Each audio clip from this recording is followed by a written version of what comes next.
जय हिंद दोस्तों, आप सभी का स्वागत है स्टडी फंडा यूपीएससी में। उम्मीद करता हूं कि आप इस सीरीज को रेगुलरली फॉलो कर रहे हैं एंड मोस्ट इंपॉर्टेंटली जो मैटर करेगा आपके पेपर 2 प्रैक्टिस के लिए वो है डेली आंसर राइटिंग। आप कुछ भी लिखिए, आप आर्टिकल लिखिए। आर्टिकल जब मैं कहता हूं उसका मतलब होता है आप ऐसे लिखो, आर्ग्यूमेंट लिखो, रिपोर्ट राइटिंग लिखो। नहीं समझ में आता है, टॉपिक यहाँ से उठाइए। हम जो टॉपिक यहाँ पे कंसिडर करते हैं, मैं जो भी टॉपिक आपके साथ शेयर करता हूँ टेलीग्राम ग्रुप पे, वो सारे करंट अफेयर से रिलेटेड है। पिछले 8 से 10 महीने में जो भी इंपॉर्टेंट इंसिडेंट हुए हैं national, regional, international point of view से, जिसमें चांसेस है कि ऐसे आर्ग्यूमेंट या रिपोर्ट फ्रेम किया जा सकता है, वो सभी हम यहाँ पे डिस्कस करते हैं। कुछ स्टूडेंट्स का डाउट ये भी था कि सर ये जो टॉपिक्स होते हैं ये कहाँ पे अपलोड होते हैं। तो हमारे टेलीग्राम ग्रुप में ये सारे टॉपिक्स मैं आपको देता हूँ एंड जिसका हम शाम में डिस्कशन करते हैं वीडियो के थ्रू कि एक आइडियल आंसर उसका क्या लिखा जा सकता है। सो जो टेलीग्राम ग्रुप का चैनल है उसका लिंक मैं आपको डिस्क्रिप्शन में ऐड कर दूंगा। एंड बैकग्राउंड देख के आप तो समझ ही गए होंगे एंड ऑब्वियसली आपको टॉपिक भी पता है। टॉपिक है हमारा यूनिफॉर्म सिविल कोड। क्या यूनिफॉर्म सिविल कोड इंडिया में इम्पोज होना चाहिए या नहीं होना चाहिए। एक छोटा सा क्लैरिफिकेशन रहेगा मेरे साइड से। रिसेंटली 2 महीने पहले उत्तराखंड बन जाता है इंडिया का पहला स्टेट जहां पे यूनिफॉर्म सिविल कोड इम्पोज होता है या इम्प्लीमेंट होता है। आपके मन में डाउट आ सकता है कि सर उत्तराखंड से पहले तो गोवा में ऑलरेडी ये चीज चल रही थी, जो यूनिफॉर्म सिविल कोड है वो तो वहां पे ऑलरेडी फॉलो हो रहा है, लेकिन जो गोवा में यूनिफॉर्म सिविल कोड फॉलो होता है वो हमने इंप्लीमेंट नहीं किया था या इंडियन गवर्नमेंट ने इंप्लीमेंट नहीं किया था। पहले वहां पे पोर्तुगीज रूल करते थे और जैसे हमने गोवा को लिबरेट किया पोर्तुगीज से इन द ईयर 1961, सेम चीज, सेम रूल जो पोर्तुगीज कॉलोनियल पीरियड के टाइम पे फॉलो हुआ करता था गोवा में, वही गोवा ने लिबरेशन के बाद में अडॉप्ट किया। ठीक है, हेंस गोवा जो यूसीसी फॉलो करता है वो पोर्तुगीज सिविल कोड फॉलो करता है उस जमाने से। वेयर एज उत्तराखंड बन जाता है हमारा पहला स्टेट जो फॉलो करता है ऑफिशियली यूनिफॉर्म सिविल कोड। क्या है यूनिफॉर्म सिविल कोड, कहाँ इसका मेंशन है? सो आप सभी को पता होगा, पेपर 1 की तैयारी आप प्रॉपरली कर रहे होंगे। हमें पता है कि यूनिफॉर्म सिविल कोड का मेंशन हमें देखने को मिलता है in the Indian constitution under article 44 of the part directive principle of state policy. Right, detailed answer से पहले एक छोटा सा अनाउंसमेंट है। स्टडी फंडा का आ रहा है पेपर 2 टेस्ट सीरीज। ठीक है, पेपर 2 टेस्ट सीरीज आ रहा है 26 ऑफ मई से स्टार्ट होगा एंड इसकी जो भी डिटेल है आप हमें व्हाट्सएप नंबर पे कांटेक्ट कर सकते हो। व्हाट्सएप नंबर आपको डिस्क्रिप्शन में मिल जाएगा। अगेन आप हमें कांटेक्ट कीजिए। टोटल 5 फुल लेंथ टेस्ट होंगे with detailed evaluation, feedback and the discussion of the complete full length test. One more initiative Study Funda ने लिया है, that is all in one. So जो ऑल इन वन है ये successfully हमने आज ही launch किया है। क्या है ऑल इन वन, ये सब आपको पता होगा। परवीन सर ने बहुत अच्छे से समझाया है कि पीवाईक्यू का कितना इंपॉर्टेंट रोल होता है हमारे कोई भी यूपीएससी के कॉम्पिटेटिव एग्जाम में। देखा है हमने कि कोई क्वेश्चन अगर सीडीएस में आता है तो चांसेस है कि उसी टॉपिक को रिफ्रेम करके सीएपीएफ में पूछा जाए, सीएससी में पूछा जाए, एनडीए में पूछा जाए। ऐसे बहुत सारे एग्जाम्स होते हैं सीएपीएफ जो कि यूपीएससी कंडक्ट कराता है। सीएपीएफ है, सीडीएस है, एनडीए है, CISF, UPSC, CSC, EPFO, geologist and CBI, LDC departmental exam. ये सारे एग्जाम्स के जितने भी क्वेश्चन है टॉपिक वाइज, आपने सोलर सिस्टम पढ़ा उसके ऊपर अब तक जो भी 50 क्वेश्चन आए हैं वो आप यहाँ पे अटेम्प्ट कर सकते हो। एंड मोस्ट इंपॉर्टेंटली आपको यहाँ पे अनलिमिटेड अटेम्प्ट्स मिलते हैं। आपको जितने बार अटेम्प्ट करना है उतने बार आप प्रैक्टिस कर सकते हो, पीवाईक्यू का रिवीजन कर सकते हो, जो कि एट द एंड हमारा एक कॉन्फिडेंस बूस्टअप करता है प्रिपरेशन के दौरान कि हाँ यार मैंने रिवीजन भी किया है, मैंने साथ ही साथ पीवाईक्यू भी अप्लाई किया है। तो आपको एक सिंगल ऐप के अंदर आपको ये सारी चीजें मिल जाती है। ओके, तो कहीं आपको इधर उधर भटकने की जरूरत नहीं है। जो 3 मंथ का स्लॉट है वो ऑलरेडी हमारा कंप्लीट फुल अप हो चुका है। इसके साथ आपको मिलता है इन्फोग्राफिक्स एज वेल। ठीक है, यहाँ पे हमने बहुत सारे इन्फोग्राफिक भी ऐड किए हैं। क्या है ये इन्फोग्राफिक्स, जैसे कि इस तरीके से आपको इसमें इन्फोग्राफिक्स भी मिलेगा। जैसे कुछ फैक्चुअल चीजें हैं, ठीक है, जैसे कि ट्रांस साइबेरियन रेलवे कहाँ से कहाँ कनेक्ट करता है, इस तरीके से हमने दिया है। देन बुद्धिस्ट लिटरेचर से रिलेटेड ये कुछ मैंने यहाँ पे एग्जांपल्स ऐड किए हैं। ठीक है, जैसे कि ओरिएंट एक्सप्रेस क्या है, ट्रांस कॉन्टिनेंटल रेलवे क्या है, सुएज कैनाल क्या होता है, ठीक है। तो ये सारे कुछ एग्जाम्पल्स हैं। Coming back to our topic के ऊपर बात करेंगे यूनिफॉर्म सिविल कोड क्या इंडिया में इम्पोज होना चाहिए, एंड हमको लिखनी थी इसके ऊपर argument for and against. Format अब सभी को बहुत अच्छे से पता होगा, ऐसा नहीं कि हम पहला आर्ग्यूमेंट डिस्कस कर रहे हैं, बहुत सारे आर्ग्यूमेंट्स हमने ऑलरेडी डिस्कस किए हैं। डिटेल में देखेंगे कि क्या इसके प्रॉज होते हैं, क्या इसके कॉन्स होते हैं, क्या ये इंडिया में, पूरे इंडिया में इम्पोज करना आज की डेट में फिजिबल है या नहीं है। स्टार्ट करेंगे। हमारा टॉपिक का नाम था uniform civil code should be imposed in India. सबसे पहले स्टार्ट करते हैं हम एक छोटे से इंट्रोडक्शन के साथ। आर्ग्यूमेंट का फॉर्मेट आपको पता होगा कि टॉपिक को थोड़ा सा इंट्रोड्यूस कर दो। कैसे इंट्रोड्यूस कर सकते हैं हम, यहाँ पे जो मुझे कीवर्ड दिखता है वो दिखता है सिर्फ और सिर्फ यूनिफॉर्म सिविल कोड। अब यूनिफॉर्म सिविल कोड को मैंने यहाँ पे दो इंट्रोडक्शन दिए, ये जो पूरा है ये सिंगल इंट्रोडक्शन नहीं है। या तो आप एक इंट्रोडक्शन सिंपल इतना लिख सकते हो, और अगर आप चाहो तो सेकेंड इंट्रोडक्शन लिख सकते हो। दोनों का मीनिंग सेम ही है, ठीक है, जो आपको पसंद आए। आप इंट्रोडक्शन में पहला तो सिंपली ये देख सकते हो कि यूसीसी का मेंशन इंडियन कॉन्स्टिट्यूशन में है। सेकंड आप ये बता सकते हो कि यूसीसी एक्चुअल में होता क्या है। सो यहाँ पे मैंने दोनों इंट्रोडक्शन लिखे हैं, कोई भी एक फॉलो करना है। UCC is mentioned under article 44 of the constitution as a part of directive principle of state policy. क्या कहता है ये directive principle of state policy UCC? That state should work to establish uniform civil code for all citizen across India, right. So जो भी हमारे civil matters होते हैं, civil matters जब हम कहते हैं इसका मतलब होता है कि मैरिज, डाइवोर्स, एडॉप्टेशन, इनहेरिटेंस, ये जो भी राइट्स होते हैं ये यूनिफॉर्म होने चाहिए इरिस्पेक्टिव ऑफ रिलीजियन, ठीक है। जैसे कि आपको पता होगा कि हिंदू रिलीजियन में, ठीक है, एडॉप्टेशन, मैरिज के अलग कुछ रूल्स होते हैं, ठीक है, कि आप एक टाइम पे एक मैरिज करोगे। देन मुस्लिम में कुछ और उनके पर्सनल लॉज है, ठीक है। तो ये चीज़ें अलग अलग रिलीजन के बेसिस पे हमने अलग अलग तरीके से बांटी गई है, उसी को कोडिफाई किया है हमने, यूनिफाई किया है, जिसे कहा जाता है यूनिफॉर्म सिविल कोड।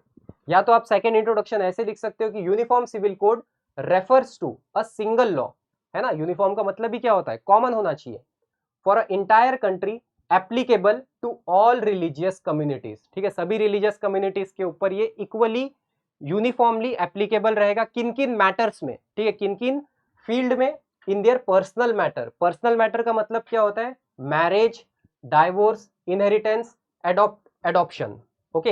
यहाँ पे हम कुछ डिस्क्रिमिनेशन नहीं करते जेंडर में भी। जैसे आपको पता होगा कि करंटली अगर देखा जाए इंडिया में मैरिज एज कितनी है, for main it is 21 and for women it is 18, right. लेकिन अगर से यूसीसी इंप्लीमेंट होता है तो मेन और विमेन दोनों के लिए मैरिज एज कितनी रहेगी, 21। तो एक छोटा सा एग्जाम्पल था, ठीक। नेक्स्ट हम देखेंगे कुछ पॉइंट कि हाँ यूनिफॉर्म सिविल कोड इंडिया में इंपोज हो जाना चाहिए। सो सिंपली मैंने यहाँ पे लिखा है आर्ग्यूमेंट्स फॉर, राइट। आप यहाँ पे ये भी लिख सकते हो कि arguments for uniform civil code should be impose in India, लेकिन ये लिखने की जरूरत नहीं है। दो चीजें क्यों लिखना है आपको, टाइम बचाओ, सिंपल रखो, क्लियर रखो, आइडिया हमारा रिफ्लेक्ट होना चाहिए। कुछ पॉइंट्स है, मैंने यहाँ पे 2-3 पॉइंट्स एक्स्ट्रा ऐड किए हैं, सो जिसमें आपको ज्यादा सूटेबिलिटी लगती है वो आप यहाँ से उठा सकते हो। सबसे पहला है कि यूसीसी क्या करता है, ये प्रमोट करता है इक्वालिटी। इक्वालिटी का कहीं जिक्र है क्या हमारे कॉन्स्टिट्यूशन में? बिल्कुल, ठीक है। जैसे हम कॉन्स्टिट्यूशन का प्रीफेस कहा जाता है प्रियम्बल को, आप देखोगे कि प्रियम्बल में भी लिखा है कि हमें इक्वालिटी प्रमोट करनी है, इक्वालिटी ऑफ अपॉर्चुनिटी, है ना। तो ये आप यहाँ पे लिख सकते हो। सो यूसीसी का एम क्या है, that it provides equal status to all the citizens, ठीक है, बिना उसके रिलीजियन के, कास्ट के, जेंडर के बेसिस पे डिस्क्रिमिनेट किए हम सभी को इक्वली देखते हैं। And it can help in reducing discrimination based on the religious law.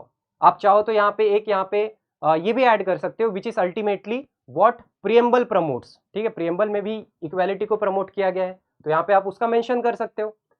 Next है कि ये जेंडर जस्टिस से रिलेटेबल है, ठीक है। अगर यूसीसी इंप्लीमेंट होता है तो यहाँ पे हम एक स्टेप लेते हैं टुवर्ड्स दी जेंडर इक्वालिटी, ठीक है, या जेंडर जस्टिस की तरफ। जैसे कि अगर मैं आपको बताऊं कि कैसे जेंडर जस्टिस को हम यहाँ पे रिलेट कर सकते हो, आप देखो जो इनहेरिटेंस लॉ है, ठीक है, सपोज मेरे फादर है, ठीक है, फादर की प्रॉपर्टी क्या वो इक्वली डिस्ट्रीब्यूट होती है क्या सभी रिलीजियन में? अगर उनका एक बेटा है और एक बेटी है, ठीक है, नहीं, तो वो ये चीज को भी खत्म करता है। कौन? यूसीसी। तो इस वजह से यूसीसी ने इंप्लीमेंट होना चाहिए। देखेंगे many religious law are seen as patriarchal. Patriarchal मतलब क्या होता है? हम ज्यादा प्रमोट किसे करते हैं? मेल को प्रमोट करते हैं, मेल डोमिनेंस सोसाइटी हम कहते हैं ना, ठीक है। तो ये चीज यूसीसी से कम हो सकती है। So many religious laws are seen as patriarchal and discriminatory towards women, so UCC can ensure equal right for women in matters of marriage, divorce and inheritance, right. तीसरी चीज क्यों इंप्लीमेंट होना चाहिए? Because it also promotes the sense of national integration. ये पूरे India को, ठीक है, पूरे इंडिया को एक कॉमन लॉ से बांध के रखेगा। ऐसा नहीं कि आप इस सेक्शन के हो तो आपके लिए अलग लॉ, आप उस सेक्शन से हो तो आपके लिए अलग लॉ, ठीक है। वेयर एज ये किस पे ज्यादा फोकस करते हैं? अगर कॉमन लॉ रहेगा हर एक सिटीजन के लिए, हर एक सब्जेक्ट के लिए, तो वो प्रमोट करता है हमारी national unity and integrity. So common civil code can help in integrating India by removing conflicting personal law based on religion। Fourth, अब देखो एक सिचुएशन ये सोचो कि यार हर एक रिलीजन के लिए अलग अलग लॉ है। एक सिचुएशन ये देखो कि पूरे लोगों के लिए सिर्फ कॉमन एक लॉ है। ज्यादा सिंपल कौन सा लगता है? ऑब्वियसली जब सिंगल लॉ रहेगा तो, hence it is simplicity.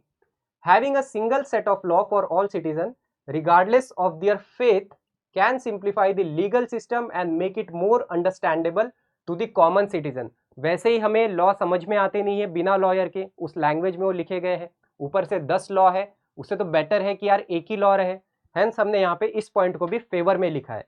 Fifth point, that it would promote this secularism, ठीक है। हाउ?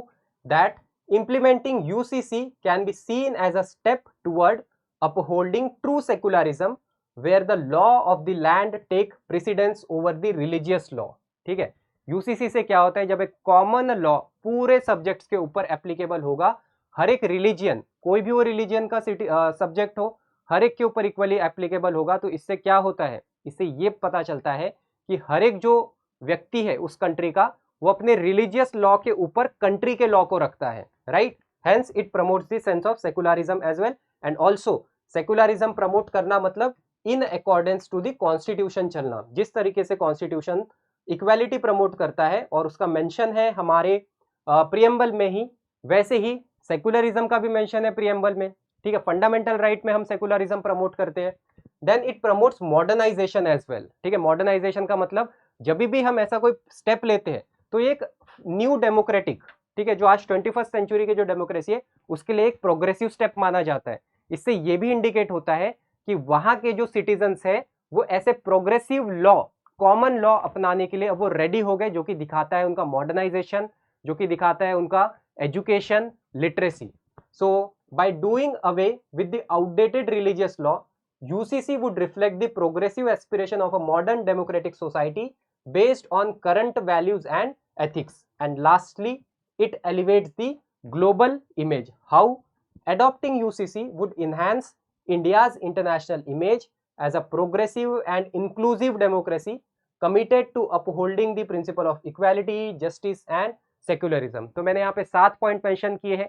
क्या हमें 7-7 पॉइंट लिखने हैं क्या एक्चुअल पेपर में? नहीं, ना ही इतना हमारे पास टाइम है, ना ही इतनी हमारे पास वर्ड लिमिट है। मैक्सिमम हम लिखेंगे 5 points in favour and 5 points in against. अब इसमें से जो 5 पॉइंट आपको ज्यादा रिलेटेबल लगते हैं वो 5 पॉइंट आप अपने आर्ग्यूमेंट में मेंशन करोगे फेवर के अंदर। नेक्स्ट हम देखना है कि यूनिफॉर्म सिविल कोड क्यों इंडिया में इंपोज अभी नहीं किया जा सकता है, ठीक है, या क्यों नहीं करना चाहिए। पहली चीज यूसीसी क्या करता है? यूसीसी रिलीजियस मैटर को अलग करके एक कॉमन लॉ लेके आता है।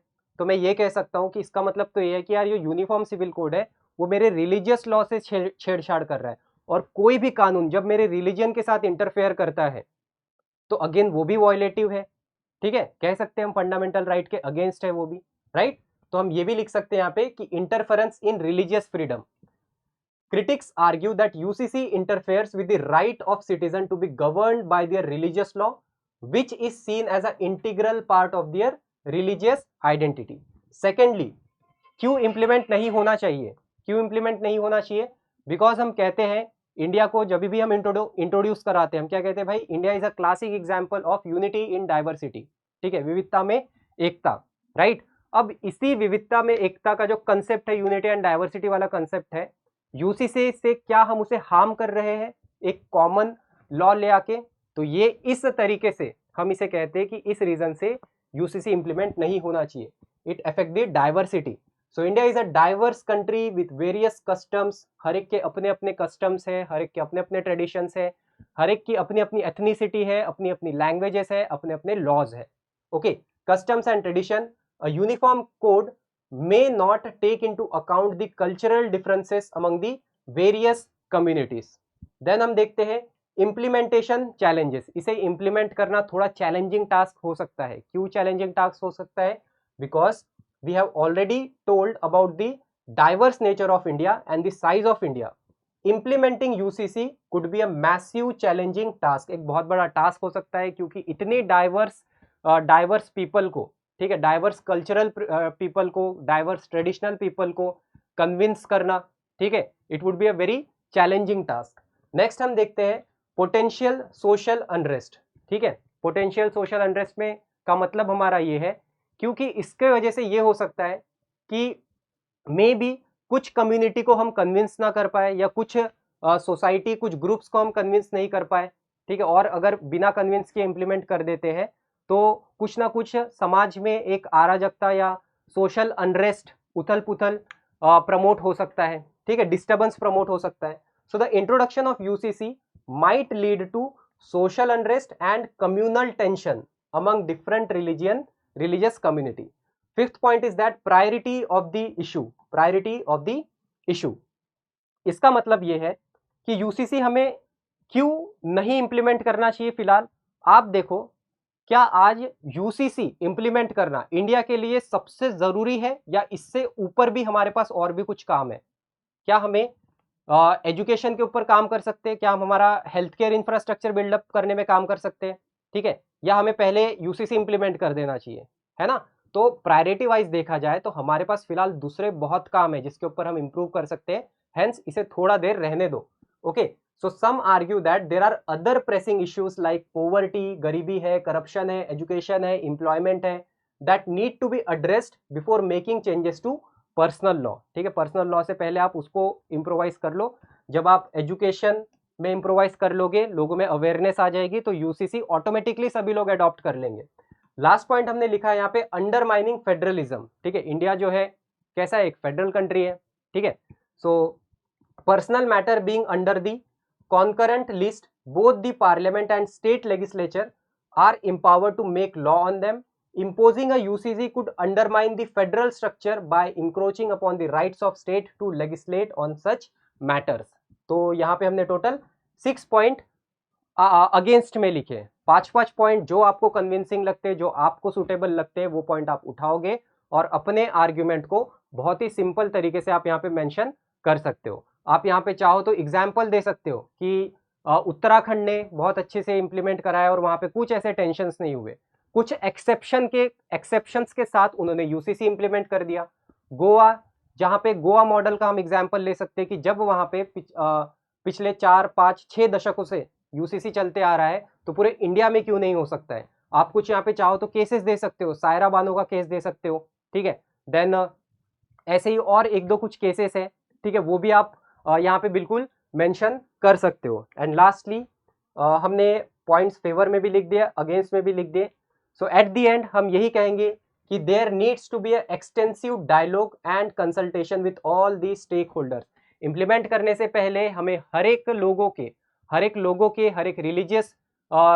एक रिलीजियस ग्रुप का जो भी लीडर होते हैं उन सभी से हमें कॉमन टॉक करनी है, कॉमन बात करनी है, क्या उसके कॉन्सिक्वेंसेस हो सकते हैं, कितना फिजिबल है इसे इम्प्लीमेंट करना, क्या लोग इसे अडॉप्ट करेंगे, इजीली अडॉप्ट करेंगे या उसमें चैलेंजेस आ सकते हैं। तो हमें ये इंश्योर करना है कि यूसीसी इम्प्लीमेंट हो या ना हो, जो भी डिसीजन आएगा ये कॉमन कंसेंसस के साथ आना चाहिए ताकि सोसाइटी में हार्मनी प्रिवेल करे और इंडिया का जो मेन मोटो है यूनिटी इन डाइवर्सिटी वो मेंटेन रहे, राइट। वही हमने यहाँ पे लिखने का ट्राई किया है। सो There needs to be extensive dialogue and consultation with all stakeholders, including religious communities, legal expert, policymaker and civil societies organization, to understand concerns as well as perspective regarding the UCC. So that is all about our today's argument. आज के argument में हमने यही चीज देखी है.